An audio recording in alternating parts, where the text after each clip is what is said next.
শুধুমাত্র ভিডিও বানিয়ে মাসে 8 থেকে 10 লক্ষ টাকা ইনকাম করা যায়, যেটা হয়তো আপনি পুরো বছর ইনকাম করতে পারেন না। আপনি পারেন অন্যকে নিয়ে ঘরে বসে বাজে মন্তব্য করতে। আপনারা আমাকে প্রায় সময় কমেন্ট করে ইনবক্স করেন, আপু ফেসবুক থেকে কি টাকা ইনকাম করা যায় কিনা, বা মাসে কত টাকা ইনকাম করা যায়। সবাইকে আলাদা করে উত্তর দেওয়া সম্ভব হয় না। আশা করছি আজকের ভিডিও থেকে উত্তরগুলো পেয়ে যাবেন।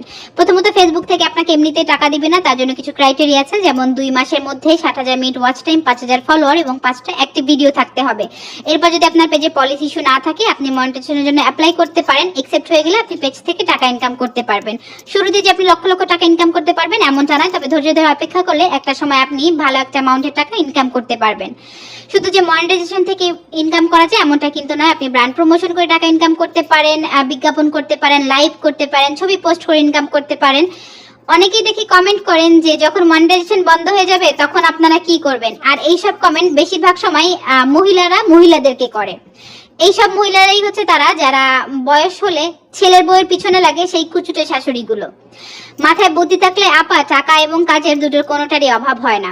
আবার একদল আপু আছে যারা প্রায় সময় কমেন্ট করতে থাকবেন, আপনারা তো ফ্রি খান, ফ্রিতে নেন, সবকিছু আপনারা ফ্রি পান।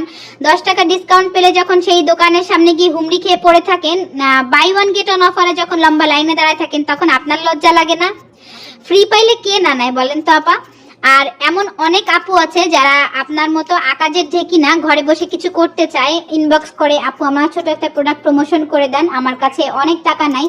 আপনারা তো জানেন 1 ঘন্টা লাইভের জন্য যারা ব্র্যান্ড প্রমোশন করে 40 থেকে 50,000 টাকা নেয়। তাদের ছোট একটা প্রোডাক্ট যদি আমার ভিডিওর মাধ্যমে প্রমোশন হয়ে যদি তার কিছুটা সেল হয়, আপনার অসুবিধা কোথায় বলেন তো?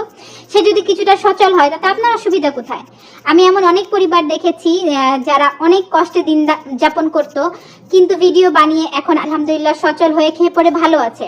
কাল যদি তারা না খেয়ে থাকে, আপনি কি 10,000 টাকা তাদেরকে দিয়ে আসবেন নাকি বাজার করে দিয়ে আসবেন? তা তো দিবেন না। কিন্তু কেউ ভালো থাকলে গায়ে জ্বালা ধরে কেন বলেন তো?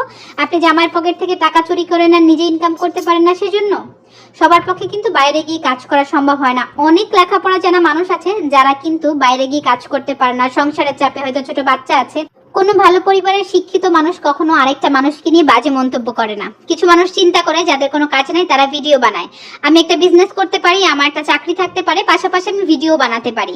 আমি ভিডিওতে তো কাজ করেই দেখাচ্ছি, তাই না? আমি ঘুমিয়েছি সেটা তো দেখাচ্ছি না। ভিডিওতে যে কাজগুলো দেখাচ্ছি এগুলো তো আপনি করে দেন না, তাই না? আমি যদি কাজের ফাঁকে কিছুটা ভিডিও করে রাখি, সেগুলো এডিট করে শেয়ার করি, আমি যদি সেখান থেকে টাকা ইনকাম করি, তাতে আপনার অসুবিধা কোথায় বলেন তো? বাজে মন্তব্য করাটা বন্ধ করে দেন, ওই সময়টা নিজের কাজে লাগান, দেখেন জীবনে অনেক কিছু করতে পারবেন। প্রথমত একটা কথা বলি, যারা শুরুতে ভিডিও বানাচ্ছেন তারা অনেক ধৈর্য নিয়ে আসবেন, কারণ সব থেকে কাছের মানুষটাই আপনাকে নিয়ে সব থেকে আগে বাজে মন্তব্য করা শুরু করবে। আবার যখন আপনি সাফল্য পেয়ে যাবেন তখন সেই সব থেকে আগে এসে আপনার কাছে জিজ্ঞাসা করবে কিভাবে ভিডিও বানান, কিভাবে ভিডিও শুট করেন, কোন অ্যাপস দিয়ে ভিডিও এডিট করেন। আমরা আর কিছু পারি আর না পারি, অন্যকে নিয়ে বাজে মন্তব্যটা সব থেকে ভালো করতে পারি। কেউ ভালো কিছু করছে তাকে উৎসাহ দিলে যে সে আর অনেক দূর এগিয়ে যেতে পারে, এই চিন্তা আমরা করি না। আমরা চিন্তা করি কিভাবে টেনে হিচড়ে তাকে নিচে নামানো যায়। সাথেই কি আমাদের জাতীয় খেলা হাডুডু, বুঝতেই তো পারছেন। আরো কিছু জানার থাকলে কমেন্ট করবেন, নেক্সট ভিডিওতে বলার চেষ্টা করবো। ভালো থাকবেন, সুস্থ থাকবেন।